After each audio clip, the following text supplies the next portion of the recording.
Are you looking for a school that nurtures your child's academic, spiritual, and personal growth? Andalusia Academy International School, where your child's future is our priority. We offer comprehensive education levels, kindergarten, Pearson I Primary Certificate, secondary and Pearson IGCSE certificates. We are a school that emphasizes in the Deen and Dunya. It's integrated in that on the side of Islamic studies, we have Quran, we have Hadith, we have Arabic. And then of course in the secular side, we have all the subjects. We focus on student-centered learning, where we engage our students in different levels. Other than that, we have very innovative teachers who help to cultivate creative thinking, problem solving, which are very, very key skills in our learners, not only in school, but also for their future. Hello everyone, my name is Aisha Mohammed and I'm a student under Andalusia International School. I've been here for the past 5 years and I'm in year 11 right now, and my experience in this school so far has been amazing. Admissions are available. Visit us today. We are located in Nairobi, South Sea, Andalusia Academy International School, where your child's future is our priority. Hi, Teacher Michelle here again.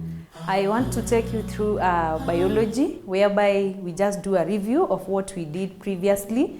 We introduced about life processes, and we've seen the importance of those life processes and where they take place. We say they usually take place inside the cell. And now, those reactions or those processes that we've mentioned previously, they are all of them controlled by enzymes. So now I want us to go through enzymes.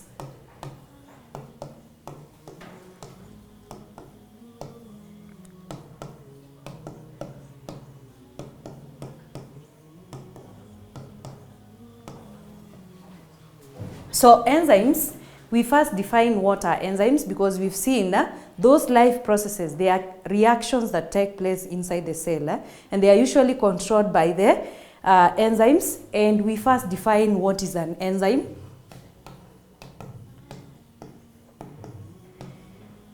An enzyme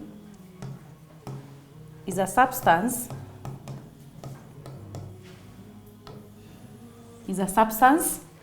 that speeds up the rate of reaction,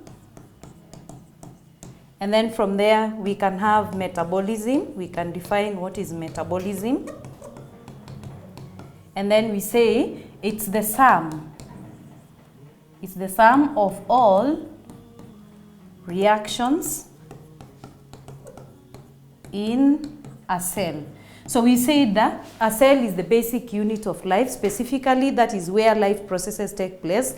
And you find that most of the chemical reactions or most of the processes that take place, they are being controlled by enzymes. And we've said enzymes, they are substances or they are chemicals that speed up the rate of reaction to take place at a faster rate. And then from there, we go to enzymes.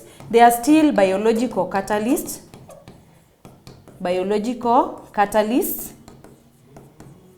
And this one means they usually control the life process processes.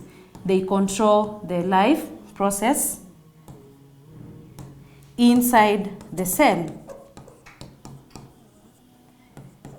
So enzymes, they usually have their own properties. Like now, let us see some of the properties of enzymes. We go to properties of enzymes. What are some of the features or some of the properties that enzymes are made up of?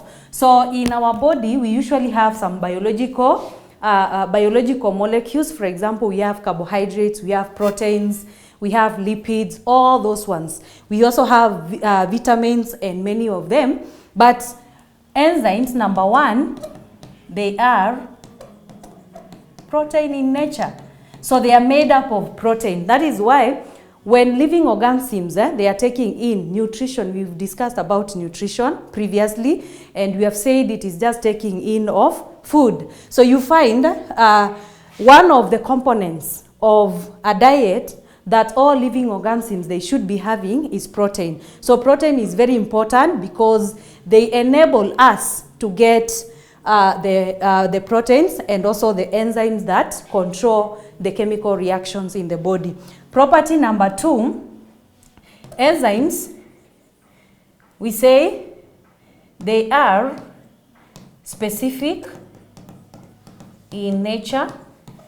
And what does that one mean? Specific means each reaction has got its own enzyme or its own catalyst that is going to catalyze for that reaction. And the word specific means it can only control a given chemical reaction, only one type of reaction. And we are coming back to specific in nature. Property number 3, we have they are affected by changes in temperature and pH. So temperature is a very key property for the enzymes here, because we usually say most of the enzymes or the catalysts, they have their own optimum temperature. So still, we will come back to temperature and see how it affects the enzyme controlled reactions. And then we also have pH. We will also look at it individually and see how it affects the types of reactions there. Number 4, we talk of enzymes. They remain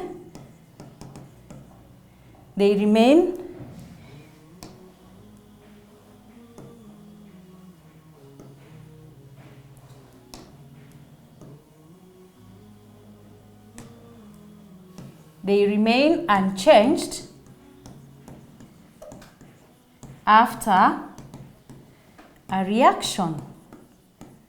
So in short, they are not used up during a chemical reaction, not used up during a chemical reaction. So they usually remain the same, ready for catalyzing another reaction. So they are not used there. So the way they were at the start of the reaction, they are going to retain their shape, and we shall see how that one happens. And then from there, those are now the properties of enzymes. Then from there, let's go back to they are specific in nature. What does it mean? So we define some terms here. We have substrate, and then we have active site. So substrate, it is the substance, you can define it as a substance that an enzyme acts upon.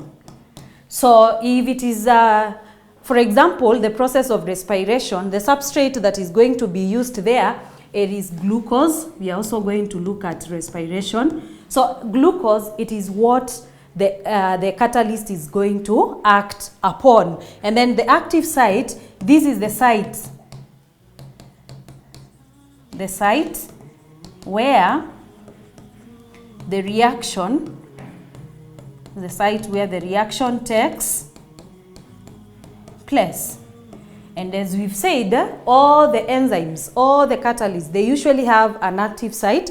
Let's do it in form of a diagram. So we can do diagram 1.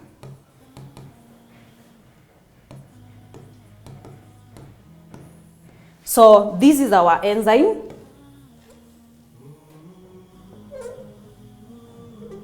That is our enzyme for a certain reaction. And then from there, we have the substrate. And then here we have our active site. And that is where now our substrate is going to fit inside the active site for the chemical reaction to take place. Then from there now, after the enzyme, we have the enzyme together with the substrate. Now our substrate must have this shape. The substrate must have this shape.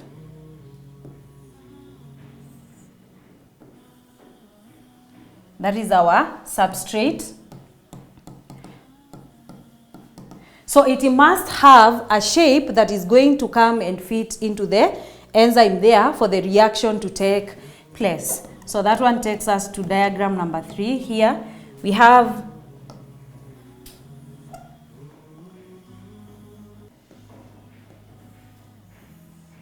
the enzyme, and then we have the substrate fitting inside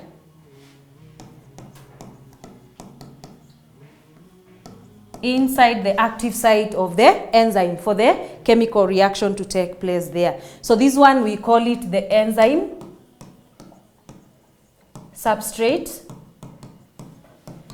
complex that is going to allow for the reaction to take place there. So now this one allows the reaction to take place there, and we've said as enzymes they are going to speed up the rate of reaction to make a reaction to take lesser time as it was to take when it does not have the enzyme. Then what usually we get here, it's the enzyme. Remember we've said the enzyme, they usually remain the same after the reaction. Now reaction is taking place there, so we have the enzyme here. And then from there, the substrate is going to give us products, whereby we have this shape of the products there. And then the products now, after being broken down, they are going to be taken now to the site where they are required. If it was glucose, when it is going to be broken down, we have release of energy. So one of the product of respiration can be energy. So it is going to be taken to the site where it is required. So we have, these are now called the products. And then to generalize this, we usually call it the key. We call it the key and lock model of enzymes. What does it mean? We usually say it's just like a key is going to fit in one, just like a key is going to fit in one lock, the same case to enzymes. And that is why we said the enzymes are specific in nature. That is, they cannot catalyze any other reaction. For example, enzymes for the process of respiration, they are specifically made for the respiration alone. So they cannot catalyze any other reaction, like maybe photosynthesis or any other process. And that one shows us the lock and key model of enzymes, and they are specific in nature.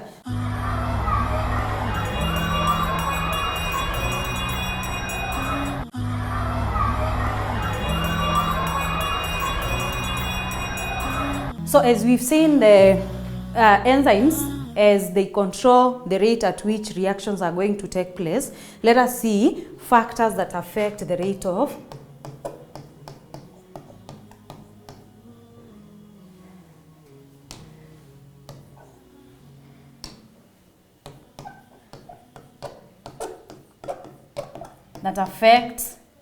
the enzyme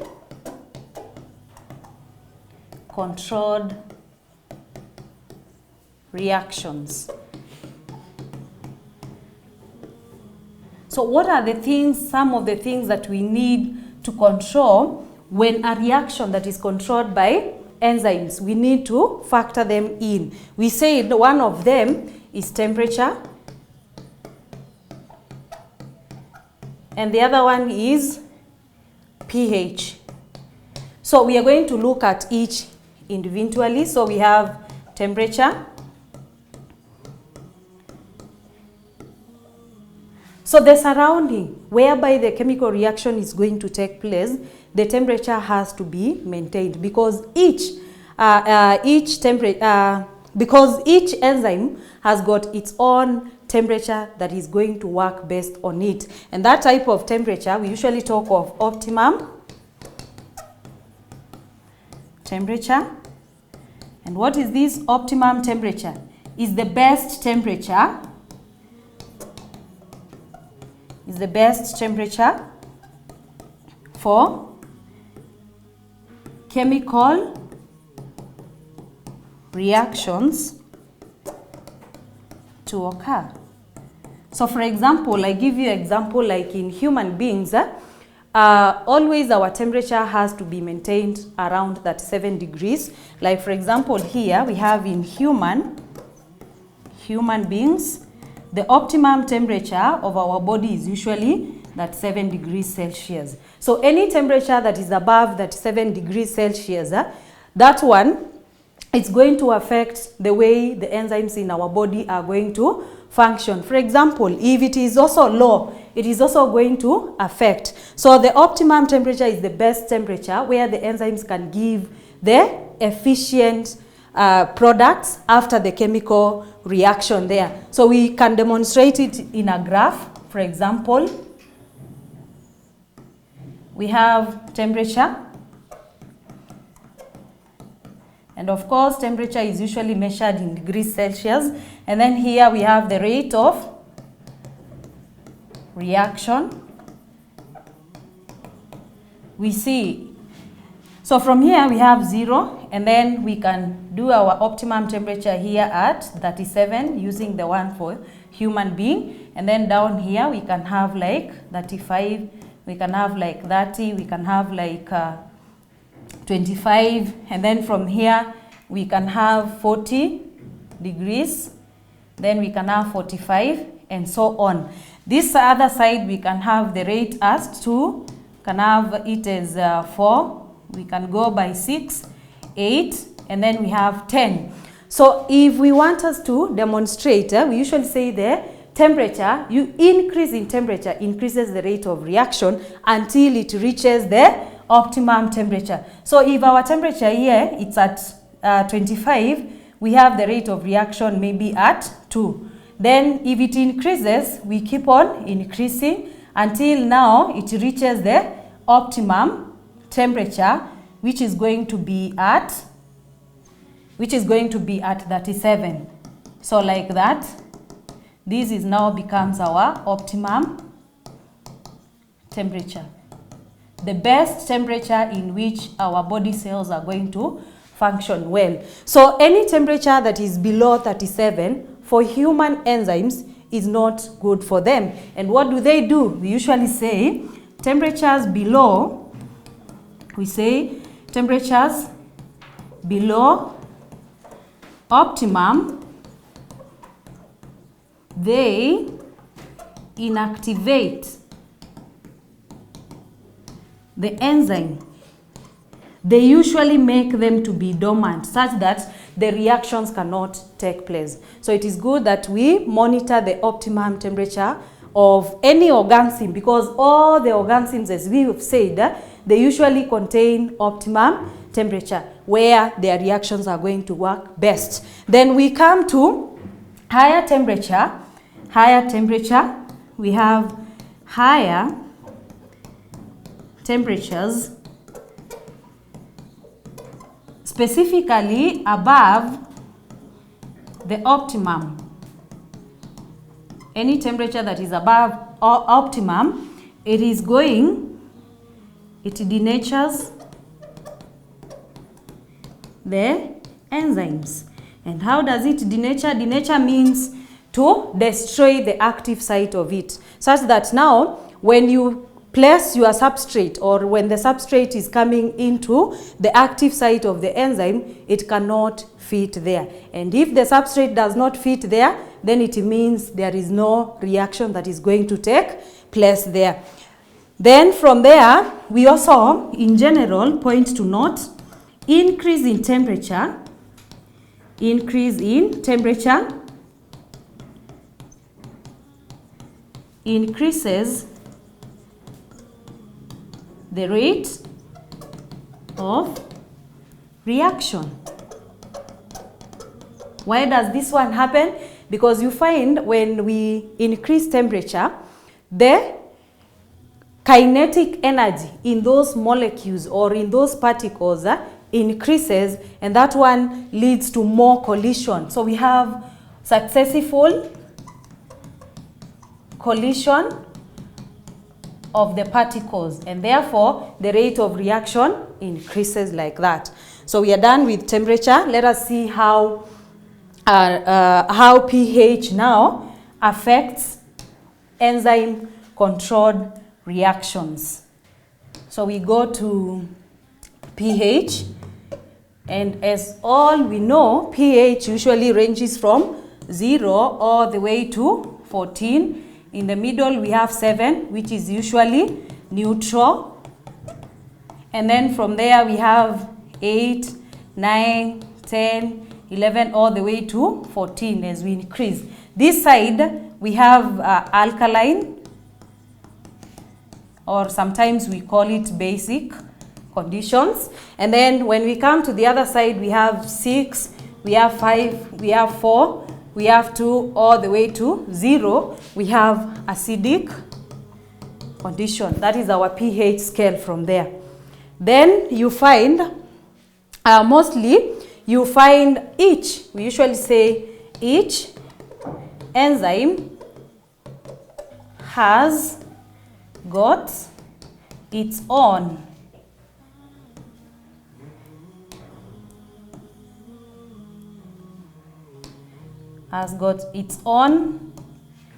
pH value where it acts the best. But most of the reactions you will find they are taking place in a pH of 7. pH of 7. Most of the reactions take place around a medium that is of 7. But I give you an example, like the enzymes in our stomach. Due to the presence of hydrochloric acid, all those enzymes, they usually work best under acidic condition because of the surrounding of the hydrochloric acid. I can just give you an example of some of the enzymes there. We have trypsin, and then we have pepsin. So we will learn more about trypsin and pepsin. So enzymes, they work best based on the environment that is surrounding them. That is the medium that is surrounding them. Is it too much acidic? Is it too much alkaline? And then we can demonstrate it using a graph.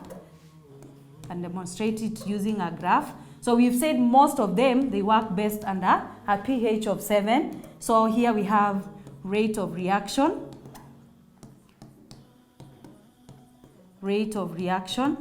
And then from there, we just draw it just like the other one for the temperature. So when the temperatures are very low, they are not going to favor the rate of reaction. When they are too much alkaline, then it means the rate of reaction is also going to be affected. So for enzymes to be effective, they need to have the best pH for them to work best. So for today, I just wanted us to do about enzymes, the factors that affect the enzyme controlled reactions, so that next now we shall see one of the reaction in our next episode. So see you next time.